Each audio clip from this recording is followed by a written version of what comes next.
Ang ating pong verse ay magmumula sa Book of John, chapter 15, verse 7.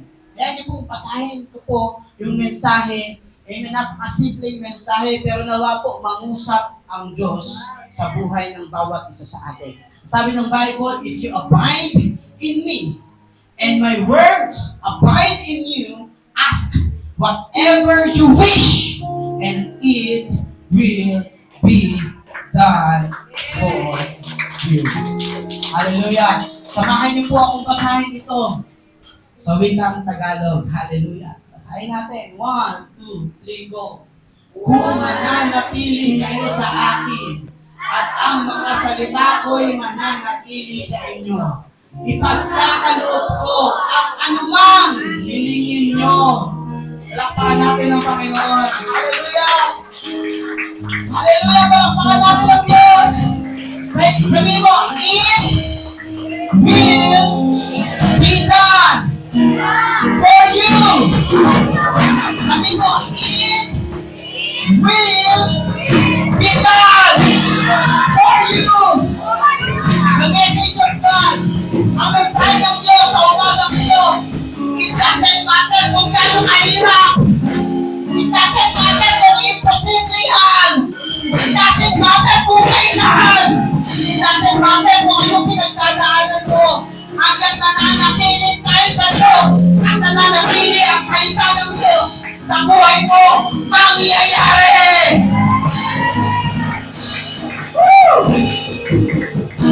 Mangyayari ang mga pangako ng Diyos sa iyo. Hallelujah! Sa lahat ng mga nakatanggap ng pangako ng Diyos, mangyayari yan. It seems like feeling natin minsan nadidelay. Feeling natin imposible nang mangyari. Pero ang sabi ng Diyos, mangyayari yan. Hallelujah! Palakpakan natin ang Diyos! Sino rito nananampalataya sa salita ng Diyos? Mahina yan, kapatid. Sino dito nananampalataya sa salita ng Diyos? Hindi siya, amen! Hallelujah! Kami po'y manalangin, Lord, samahan mo kami. Sa umagang ito, Panginoon, patuloy ang presensya mong mangusap sa aming kalagitnaan. That truly apart from you, we are nothing. We are not here to become religious. Hindi kami nandito upang magpaka-religyoso lamang. Hindi kami naririto upang gampanan ang aming gampanin bilang isang Kristiyano. Hindi kami naririto, Lord, upang gampanan ang aming responsibilidad bilang isang manggagawa. Lord, naririto kami, unang-una, upang baguhin. Nais namin ang pagbabago ng puso. Nais namin ang pagbabago ng isipan. Naririto kami upang humingi kami ng lakas sa iyo. Sapagkat inaamin namin, Panginoon, na nagiging mahina kami, Panginoon, o God. Nagiging mahina kami sa mga pagsubok, problema. Nagiging mahina kami sa realidad, Panginoon. Naririto po kami upang mapakinggan ang pangako at pagtuturo mo, Panginoon. So, umagang ito, buksan mo ang aming mga puso. Hindi kami tumingin sa tao, kundi tumingin kami sa iyo, na aming Diyos. Lord, we need you. Kailangan ka po namin. That's why, Lord, continue to open up our heart, open up our minds, okay? We surrender everything to you, Lord. Lord, ma-enjoy namin ang salita mo, ma-excite kami, Panginoon, sa mensahe mo sa umagang ito. Salamat po. Purihin ka, sambahin ka, dakilain ka sa pangalan ni Jesus. Amen. Palakpakan natin ang Panginoon. Hallelujah. Bago natin mga kaupuna. Hallelujah. God is good. Siyempre. Now the time. Pray ng Diyos. Amen. Lahat ng Kristiyano pumalakpak. Yung nagdadalawang isip kung Kristiyano siya, tumigaw na lang ng amen. Pero ba? Ay, meron din. Nagdadalawang isip. Sigaw din. Ano? Amen. Purihin po ang Panginoon. Salamat sa Diyos sa privilege to preach the gospel, the word of God. Salamat sa Diyos at salamat po sa buhay ng ating mami at ng ating daddy. Ang ating pong pag-uusapan ay bibilisan lang po natin. Amen? Para sa mga gusto pang makapamasyal. Ganun, makikinig ka ng Word of God. Nasa isip natin, ay pumasyal. Ganun ba? So, ating pong pag-uusapan ay papamagatan po natin. 1, 2, 3, go. Pakibasa. Wala pa po.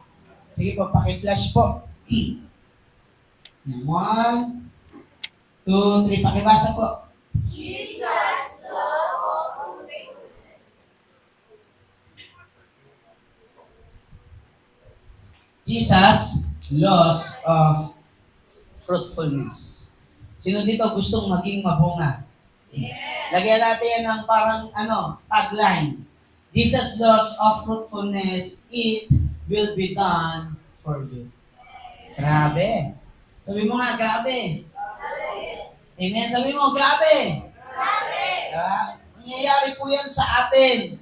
Hello? Pero upang tayo ay mamunga, kailangan malaman natin yung mga batas. Hello? Ng pamumunga. Hello?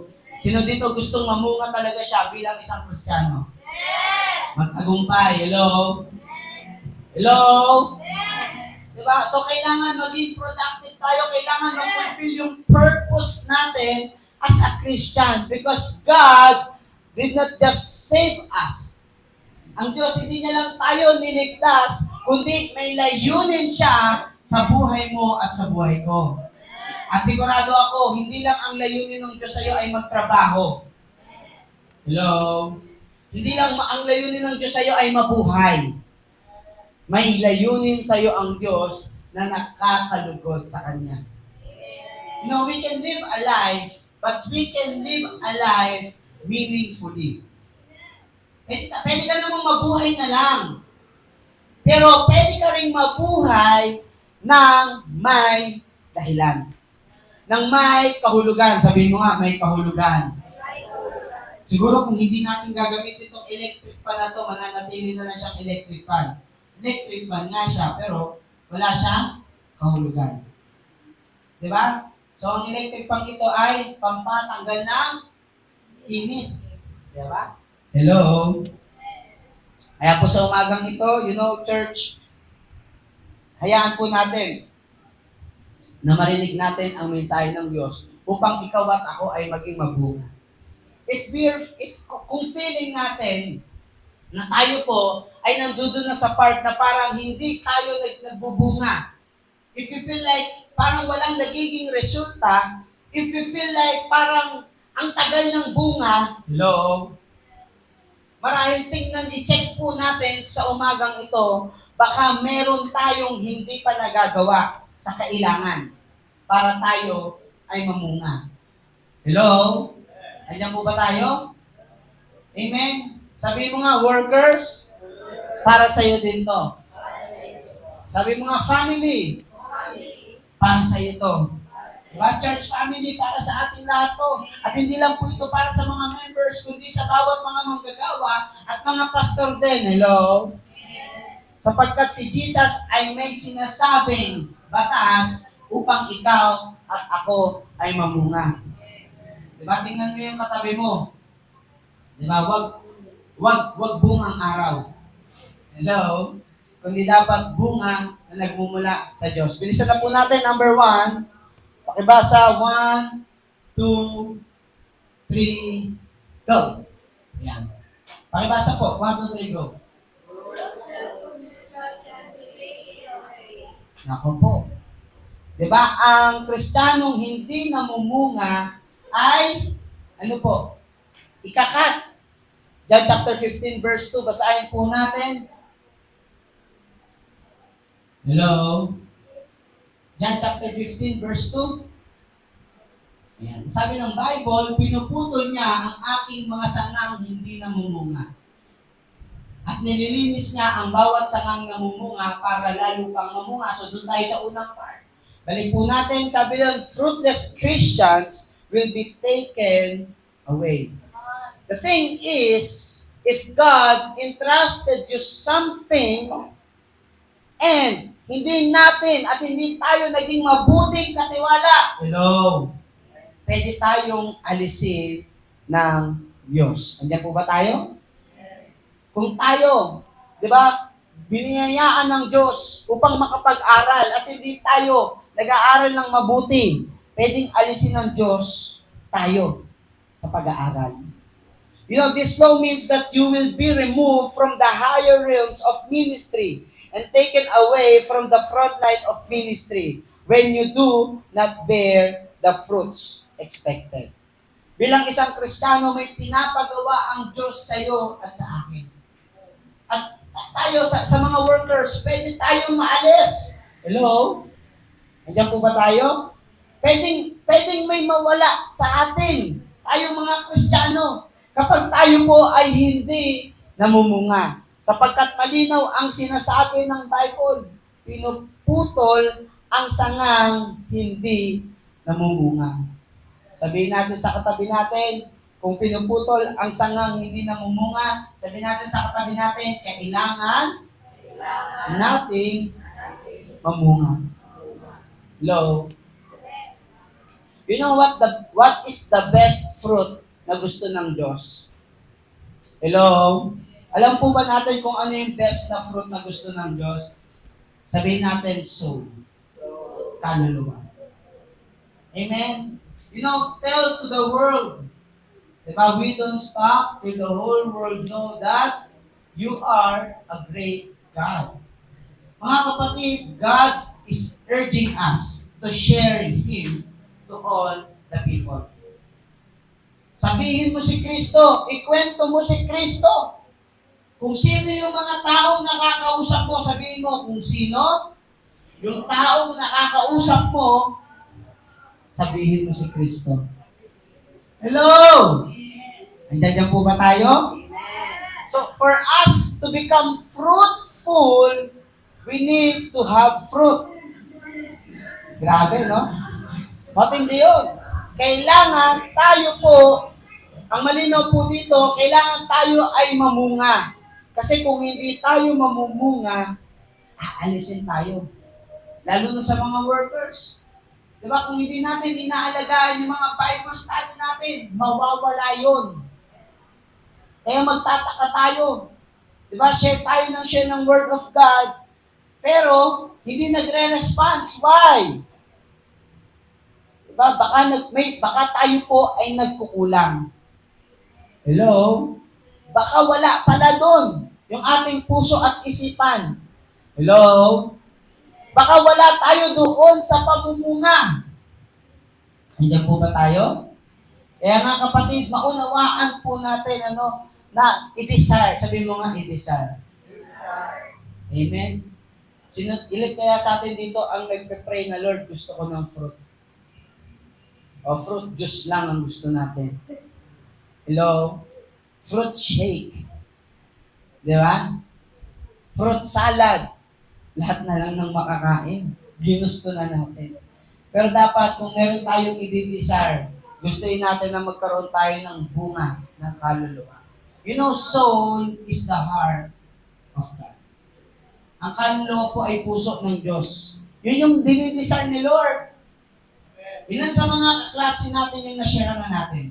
Mga estudyante. Ilan sa mga kaklase natin yung na-share na natin, napakilala natin si Kristo? Hello?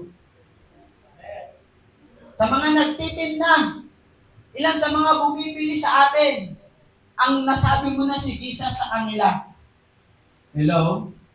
Sa mga nagtatrabaho pala. Nagtatrabaho. Sige na nga, sa mga working. Yes, siya. Sa mga working, ilan sa co-workers mo, co-employee, or maging sa boss mo, mabigat, na napakilala mo na si Kristo. Huwag nating sabihin, hindi nila kailangan si Kristo, sapagkat ang lahat ng tao ay nangangailangan sa Diyos. Maging ikaw at ako, kailangan natin si Kristo. Palakpakan natin ng Diyos. Mga kapatid, ilan sa mga kaibigan mo, katsikahan mo, kasama mong gumala, ang naipakilala mo na si Kristo. You know, alam ko po hindi ito madali because we can face A consequence. Si Pablo nga pinutulan ng ulo dahil sa pangangaral tungkol kay Kristo. Pwede kang tumanggap ng bash, mabash ka. Pwede kang tumanggap ng judgment. Pwede kang tumanggap ng mga hurtful words. Diba? Hindi yung ang lagi na lang nating topic kung ano na ang nangyari sa incognito. Diba? Ang lagi na lang nating topic kung ano na ang nangyari sa Batang Quiapo. Meron pa ba yun? Meron pa. Diba? Kung iba na, yun na lang lagi. Pagka meron kang kausap, diba, ang lagi na lang natin ini-issue, yung mga nangyayari sa buhay natin, yung mga issue natin sa buhay. Hello? Ano magiging bunga nun? Pag yun na lang lagi ang ating focus.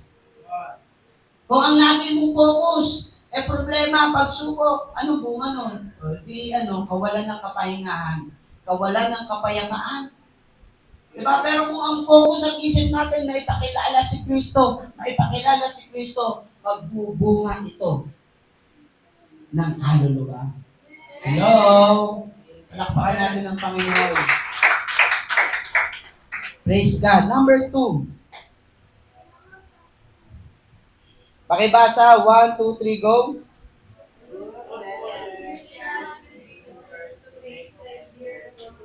Fruitless Christians will be purged to make them bear more fruit. Sa mga Kristiyanong hindi pa namumunga, sabihin mo nga, hindi pa namumunga. Tayo po ay ipupurge daw. Pag sinabing purge, ano po yun? Lilinisin. We will be cleansed. Andiyan po ba tayo? For us to bear more fruit. Ang sabi ng John 15 verse 2b, ang sabi doon, at nililinis niya ang bawat sangang namumunga para lalo pa mamunga. Hindi po yun, para lalo pang mamunga. Nililinis niya ang bawat sangang namumunga. Fruitful Christian will be purged to make them bear more fruit. Fruitful po yun hindi fruitless. Okay po? So, fruitful, yung namumunga sanga, namumunga na, sabi mo, yung namumunga sanga, ay lilinisin din naman. Baka akala natin, ang pagtatama ay nasa fruitless lang. Maging sa fruitful din. Hello? Lalo kang lumalapit kay Lord, lalo niya tayong lilinisin. May problems, hello? May trials, but that process will make us grow. Sabi mo nga, yung problema na yan, lalago ka dyan. Sabi ng John 15 verse 2, at nililinis niya ang bawat sangang namumunga para lalong mamunga. Sabi mo, your faith will be tested. Sabi po natin sa ating outline, purging is an abrupt process in which unwanted qualities and conditions are removed. Many events in our lives are actually purging process. Suffering through crisis and troubles has a way of clearing out unwanted attitudes, qualities, and condition from our lives. Sabihin mo, may inaalis sa iyo ang Diyos. Sabihin mo, pinapatatag ka ng Diyos. In this verse, I remember Peter. Sino po nakakakilala kay Peter? Hello? Si Pedro po, nung nakita niya yung malakas na hangin, ano po nangyari sa kanya? Lumakad siya sa dagat. Narinig niya yung malakas na hangin na parating. Ano po nangyari kay Pedro? Wala po akong kausap. Ano po nangyari kay Pedro? Nung narinig yung malakas na hangin. Patay. Ano po? Lumingon at kung siya ay lumingon sa malakas na hangin, ano po nangyari? Lumubog. Hello? Sabi mo nga, lumubog. Look at that illustration. Mga kapatid, tingnan po natin yung illustration na yun. Nakalakad na si Pedro saan? Sa tubig. Kasi lumalakad si Jesus Christ. Tama? Nakafocus lang siya kay Jesus. Pero nung narinig niya yung yung malaking hangin, malakas na hangin, lumingon siya. Ganun ang mangyayari sa iyo at sa akin. Kapag ang tinitingnan mo lagi sa buhay mo yung problema. Ano nangyari kay Pedro? Lumubog. Palakpakan natin, sino? Ito, kapag ang lagi mong iniisip, ang lagi naman ng puso mo, ang bukang bibig mo ay puro problema, pagsubok, lulubog ka. One day makikita mo yung sarili mo, kinakain ka na ng problema. Kaya bantayan natin yung sarili natin. Hello? Diba, pag lagi mong iniisip na lang, ang minimeditate mo yung problema mo, tapos pag nakita mo yung kaibigan mo, pre, laki ng problema ko sa'yo Ikaw, ano ba problema mo? Wala yan sa problema ko. Palaki yan ng problema, no? Tapos papasok isa, yan ang problema nyo? Hello? Mag-isip na tayo. Kasi kapag kaganyan, lulubog tayo. Hello? Instead of focusing on your problems, kagaya ng nangyari kay Peter, anong instruction ng Diyos? Fix your eyes to Jesus. Diba? Palakpakan natin ang Panginoon. Hello? Diba? I-fix natin. Kailangan hindi ka bibitaw sa Diyos. Yes, may mga problema. Maunawaan natin na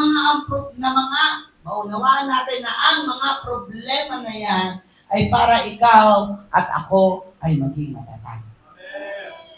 Hello, you know, God will ask us.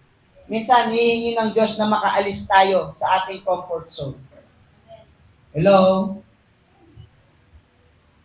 Kailangan makawala ka ron, kagaya ni Pedro. Di ba, nasan siya? Nasa barko siya. Pero tinawag siya, di ba? Tinawag siya ni Jesus. Sabi ni Peter, Lord, kung ikaw nga yan, hayaan mong pumunta ako dyan. You know, Peter's faith is established. Hello? At nakita ng Diyos yon. At tumugon ng Diyos doon sa pananampalataya ni Pedro. Ang sabi ng Panginoon, sige, halika rito. Come. At totoong lumabas si Peter.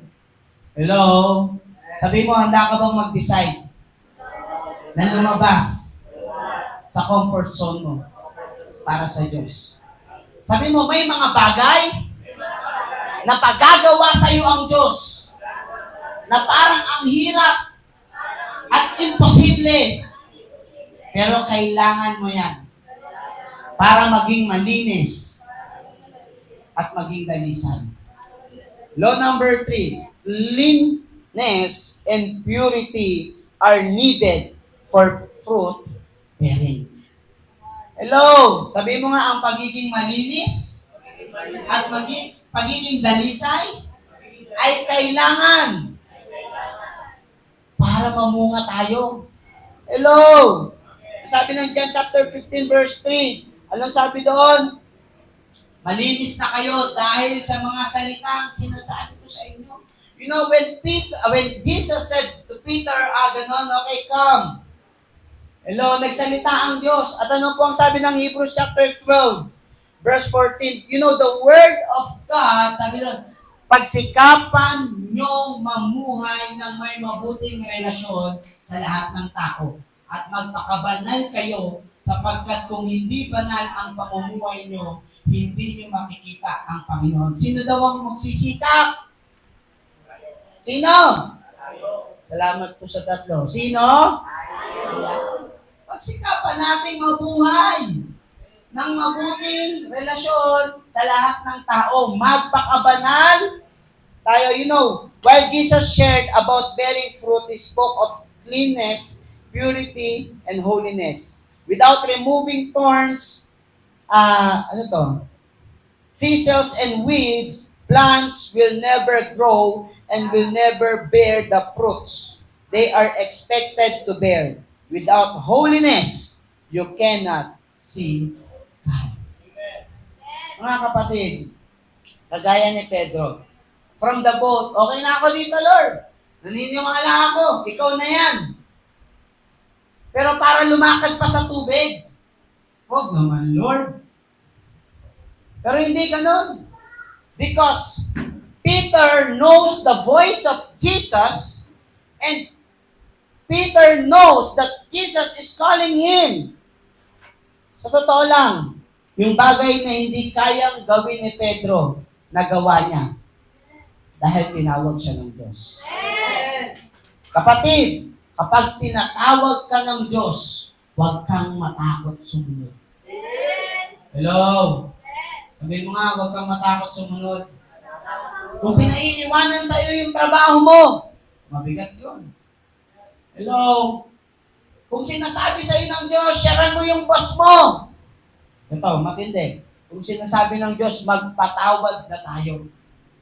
Kung sinasabi ng Diyos na gawin mo to, kung sinasabi ng Diyos, umalis ka na dyan, napapahama ka na, ang Diyos ang bahala sa iyo. Hello?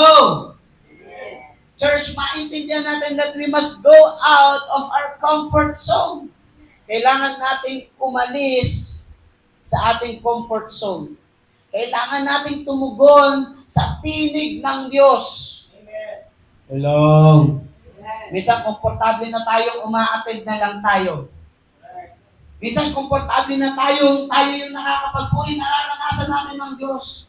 At minsan, dumadating yung point, parang hindi natin naiintindihan ang ating sarili. At parang ganon. Parang may kulang. O tinatanong tayo ng Diyos. Sa umagang ito, baka gusto ng Diyos, mag-share tayo at mamunga tayo ng kaluluwa. Hello? Because that's our great commission. Kung wala pa tayong naaakay sa harapan ng Diyos, mag-akay tayo. Wala na po akong kausap. Mag-share tayo ng Word of God, church. Hello, go out. Huwag mong isiping mahirap. Huwag mong isiping hindi mo kaya. Ipahayag si Kristo. You know, if we are committing our lives to Jesus, kung talagang ibinibigay natin ang buhay natin sa Panginoon, ang mensahe ng Diyos sa buhay mo at sa buhay ko, magiging mensahe mo sa buhay nila. Ulitin ko po, ang mensahe ng Diyos sa buhay mo at sa buhay ko, magiging mensahe ng Diyos sa buhay nila. Walang iba, ang pag-ibig, ang pagpapatawad, ang pag-asang nagmumula sa Diyos. Hello? Sabi mo sa katabi mo, huwag kang manahimik. Huwag kang manahimik. Please lang. I-share mo na si Jesus. Dahil di natin alam kung ano ang pinagdadaanan ng tao. Hello? Church! Pwede mong pakiyanig ng konti yung katabi mo? Baka katabi mo na, magpapakamatay na pala. Hindi mo pa sineran.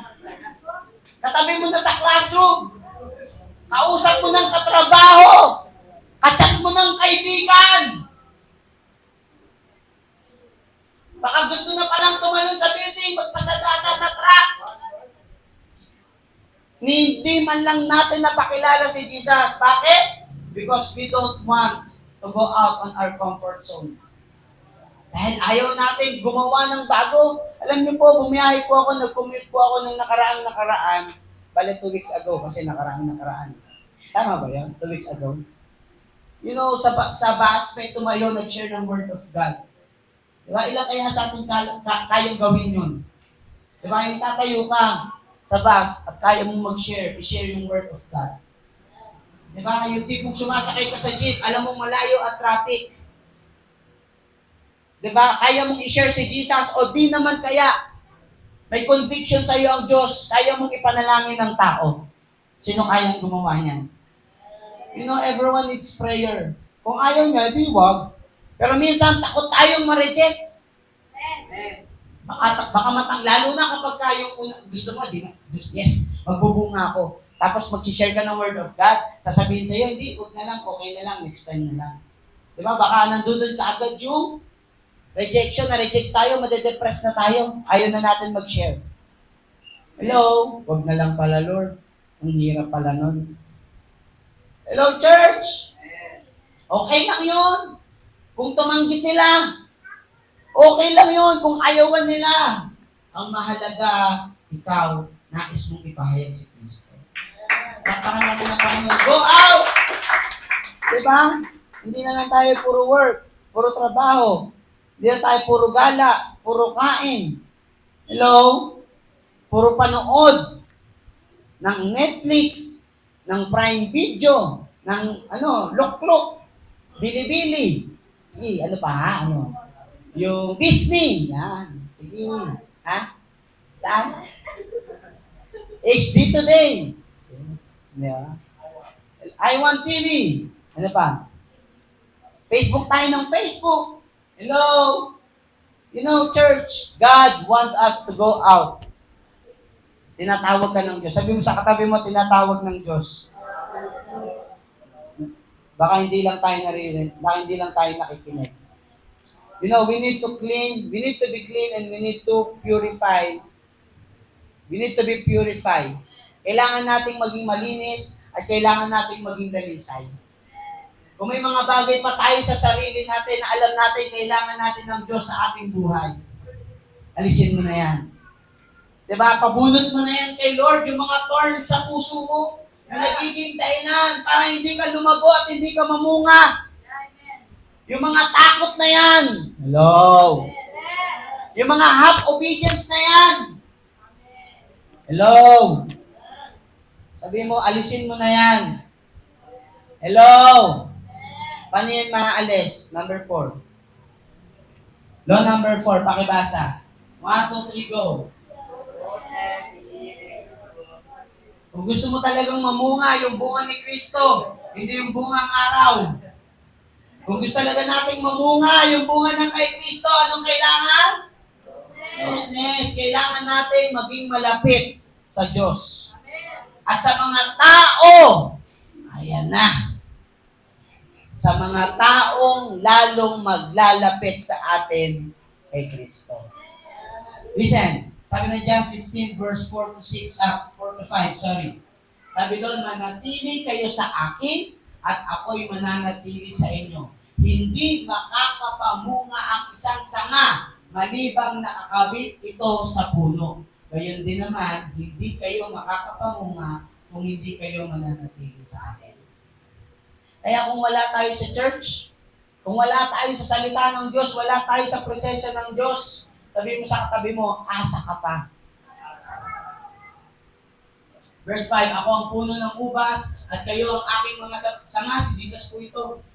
Ang taong nananatili sa akin at ako rin sa kanya ay mamumunga ng marami sapagkat wala tayong magagawa kung tayo'y hiwalay kay Kristo. Hello, palakpakan natin ng Diyos.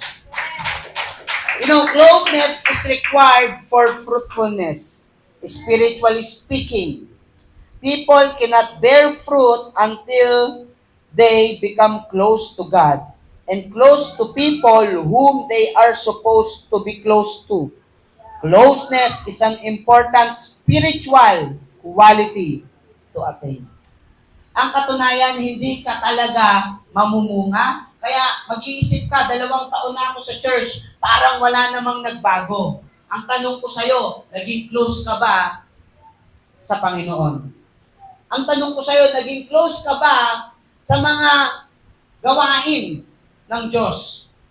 Hello? Hello? Diba?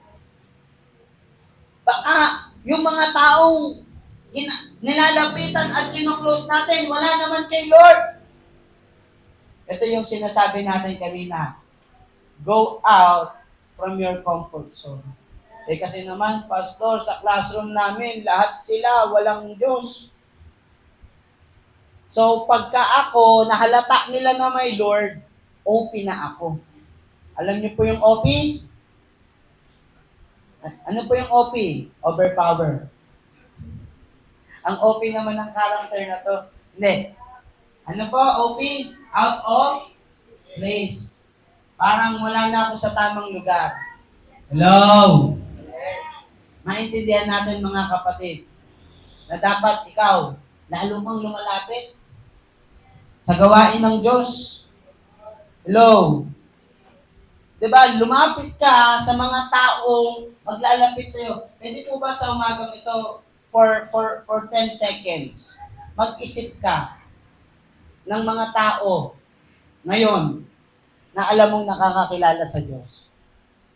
Diba? O mag-isip ka, kanino ka ba mga close? Sino lagi mong kausap? Diba? At yung mga tao ba na yan ay malapit sa Diyos? Kasi kung hindi, wag tayong magtaka kung hindi tayo namumunga. Kasi, imposible yun. Hello? Sabi mo, asa ka pa. Hopya ka lang. Hello? Diba? Mamamag-asa lang tayo pero hindi mangyayari. Why? Kasi kailangan, kung nais natin, closeness is needed for fruit bearing. You know, ang puno ng santol, hindi pwedeng magbunga ng puno ng ubas. Kapag tinanim mo ang santol, anong bunga? Santol. Pag nagtanim ka ng saging, anong bunga? Saging. Hello? Ibig sabihin, kapatid, kung tayo po ay lagi nating kasama, lagi nating ka-fellowship, lagi nating kausap, mas gusto pa nating idikit yung sarili natin sa mga makamundong bagay. Hello? Doon natin nilalapit yung sarili natin. Halos umiwas ka na sa church. Halos umiwas ka na sa kapatid mo sa Panginoon. Kaya ako tuwa ako doon sa sa kasama ko sa ministry. From Monday to Sunday, magkasama talaga sila. Di ba? Magkatrabaho, magka-ministry. Sabi ko, buti di kayo nagkakasawaan. Okay nga po eh. Di ba? Why? Di ba? Ilapit mo yung sarili mo. Di ba? Yung mga naihiwalay, pag iniwalay mo yung uling, ano mangyayari doon? Yung isang uling sa marami, mamamatayan siya ng apoy. Kaya sabi mo sa katabi mo, huwag kang hihiwalay. Sabi mo, close lang lagi. Hindi po ba tayo? Teknik lang ng kaawayan. Hello? Diba? Yung mga nadadali dyan sa pakapi-kapi lang. Diba? Hello, free ka ba? Gusto mo kape tayo? Hello? Yung pala, iba na yung kape. Hindi po ba tayo? Iba na yung kape.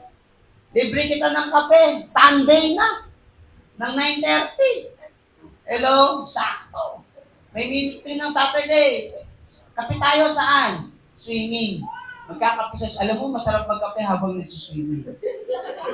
Diba? Hello? Andiyan po ba tayo? Alam mo, masarap magkape kapag ka nasa Luneta Park. Kailan? Saturday, youth service. Hello? Kaya wag tayong magtataka. Pagdating ng problema, pagsubok, ang dali nating bumagsak. Ang dali nating sumuko. At hanggang ngayon, wala pa rin tayong bunga. Baka hindi tayo close kay Lord. At baka hindi natin kino-close yung mga tao na naglalapit sa atin. Sabi ng isang kasabihan, sabi ng mga matatanda, hanggang ngayon, kinikilala ko pa kung sino yung matanda na yan. Lagi na lang, maraming sinasabi yan. Sabi ng mga matatanda daw, sumama ka sa 4 na magnanakaw, pang 5 ka. Sumama ka sa 6 na adik, pang 7 ka. Sumama ka sa 8 mangungopya, pang 9 ka. Hello? Sumama ka sa 3 matatapang, pang 4 ka. Sumama ka sa 9 na basagolero, pang 10 ka. Hello? Tell me your friends and I will tell you who you are. Darating ang panahon, ma-absorb mo yun. Hello? Pastor, ang hirap. Talaga namang trip ko mag-Dota. Pinapipili pa nga yan Dota o ako. Barkada o ako. Hello? Diba? Walang masama sa barkada. Walang masama sa trabaho. Walang masama sa enjoyment. Ang masama, kinakain niyan lahat yung relasyon mo sa Diyos. Isama mo si Lord lagi sa'yo. at yung mananatili sa buhay mo, yan yung totoo. Kasi ang totoo niyan, yung iba sinasamahan ka lang kasi may pakinabang. Hello? Yung iba dyan, pain lang ng kaaway. Sabi mo, pain. Nasa English, bait. Pain lang ng kaaway yan. Halika Mars, may pupuntahan tayo. May ayuda. Hello? Halika Mars, lalo na ngayon, election. Sabi mo, hayaan mo na yun. Mas malaki pa yung matatanggap mo kay Lord. Palakpakan natin ang Panginoon. You know, law number 5, abiding in Christ is essential for fruitfulness. John chapter 15, verse 5, if you abide in me, and my words abide in you. Sabi doon, I am the vine, you are the branches. Whoever abides in me, and I am in he, it is that bears much fruit. Sabi mo, mamumunga ka ng marami talaga. Abiding in Christ means staying in God. So many people are in and out of God. The longer you stay in God, the more fruitful you become. It is easier to bear fruit after staying in God for some time. You know, sabi ng Bible, no man can serve two masters. Hello, kung karnal tayo, mananatili tayong karnal. Pa-attend ka lang dito sa church, pa-attend lang tayo. Minsan mawawala, pag di natin treat, wala naman. You know, some people in church, pasensya na po sa mga tatamaan at masasaktan. Nawawala rito yun. Some people in the church are come and go. Hello? Napakaraming uma-attend sa church, a-attend ngayon, next week hindi. Come and go. Parang nagiging option lang si Lord. Pasensya na po, sorry na po agad. 6 na araw, binigyan ka ni Lord, yung kay Lord, kukunin mo pa? Wow ka. Hello? Wow tayo. Hindi sa'yo na lahat. Sa atin na lahat. 3 oras, 4 na oras, init na init ka pa. Tagal naman ito. Kanina pa to Hok, pastor. Hanggang dyan ka na lang. Sa totoo lang, kanina pa kita pinapakinggan. May nasasabi kang hindi maganda. Next week, hindi mo na ako makikita. Go! Mahal namin po kayo. Pero kahit kailan ang Diyos hindi namilit. You have your free will. You have your will. If you choose God, you will bear fruit. If you don't choose God, you will bear the consequence. That's why we are preaching this. Why? Kasi niluluko ka ng mundong ito. Saan natin pinagpapalit si Lord? Sa gala? Sa swimming? Sa puyat? Sa chicks? Sa cute na concert? Sa idol? Sa pera? Saan natin pinagpapalit si Lord? Wake up, Christians! Wake up, believers! Don't be like that. You are more of God. Ano ba yan? Lakas natin si Lord. We need to abide. Sabihin mo, abide. Tumikit ka lang kay Lord. Huwag kang papaluko. Maraming luko-luko ngayon. Diba? Totoo lang po. That's why so many people are come in and out inside the church. Ulitin ko, walang masama sa mga bagay na yan. Pero kung pati kay Lord, yung para kay Lord talaga, kukunin mo na. Ay, grabe naman yan. Wala ka ng Diyos. Hello? Wala na tayong Diyos. Hello? Ang Diyos na natin, yung sarili natin. Kaya huwag tayong magtataka. Diba, minsan nakakaiyak na lang, Lord, at parang hindi mo naririnig yung panalangin ko. Hello?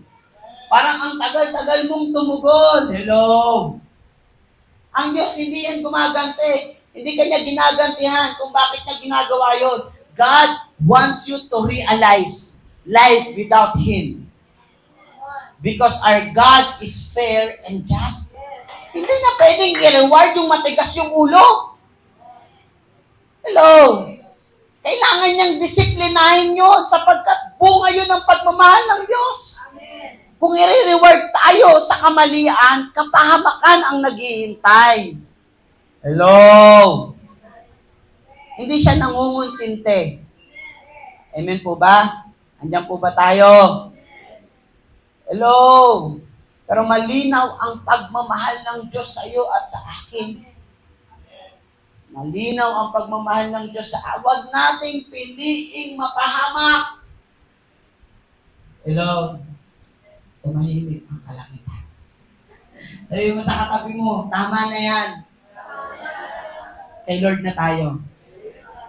May narinig ako, tama na yan, inuman na daw. Ano ba yun? Hello? Mga kapatid. Diba? Kung kay Lord, kay Lord. Kung ayaw mo kay Lord na lang kasi. Huwag mo nang asamin pa yung mapahama. Pwede namang nandiyan si Lord, pinipili pa natin wala. Pwede namang na kay Lord tayo. Hello? Ngayon, ang tanong sa atin ng Diyos, are you willing to come out, diba, sa comfort zone mo? Kahit feeling mo imposible, kahit feeling mo mahirap, gawin mo para kay Lord. Hello? Why? Law number 6. Ano sabi ng law number 6? Pakibasa? Slow deterioration and withering is the sign of those who no longer bear fruit. Kasi kung hindi ka mananatili kay Lord, ito yung mararanasan natin.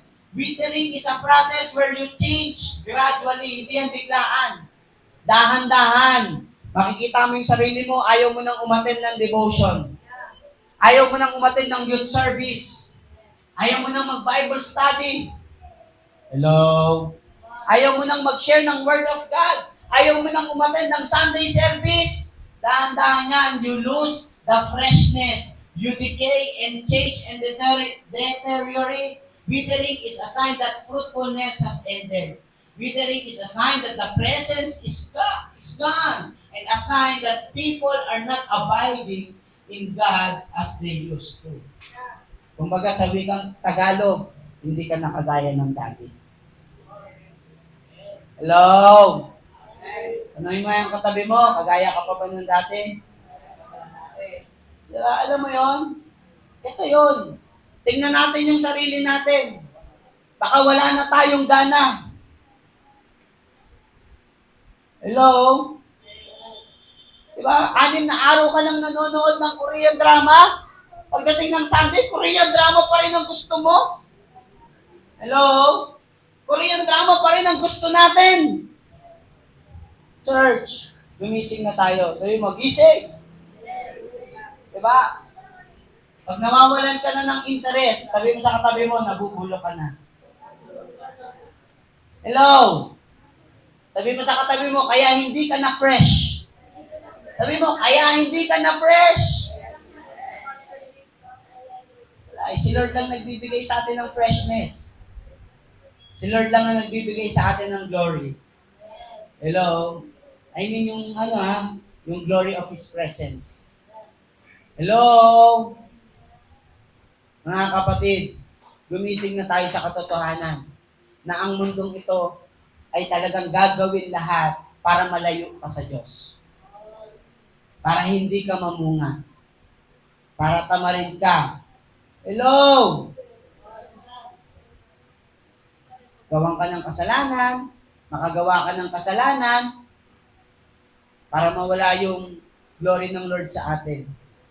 Kaya kung napapansin na natin yung ating sarili, lumalayo na yung kalooban natin sa gawain ng Diyos. Diba? Ayaw mo nang mag-pray. Dati, lagi-lagi ka nagpe-pray. Kahit sa pagkain, hindi ka na nagpe-pray. Sugapa ka na. Sugapa na tayo. Diretso kain na lang. Hello, pili tayo ng pili ng ibang mga bagay. Hindi mo na naalala ang Diyos sa buhay mo.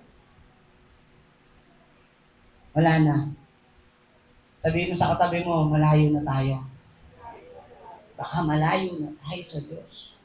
You know, come back to Jesus. Palakpakan natin ng Panginoon. At ano po mangyayari? Law number 7 and last. Dito na po tayo matatapos. Tatawagan ko po ating worship team. Number 7, fruit bearers are guaranteed answers to the prayers, to their prayers. Pinakamaganda sa lahat, palakpakan natin ng Panginoon. John chapter 15 verse 7, which is our verse. When you are into fruit bearing, you can expect. Sabi nga, if you abide in me, and my words abide in you, ask whatever you wish, and it will be done for you. Mangyayari ito sa iyo. Amen? When you are into fruit bearing, you can expect guaranteed answers to your prayers. Wow.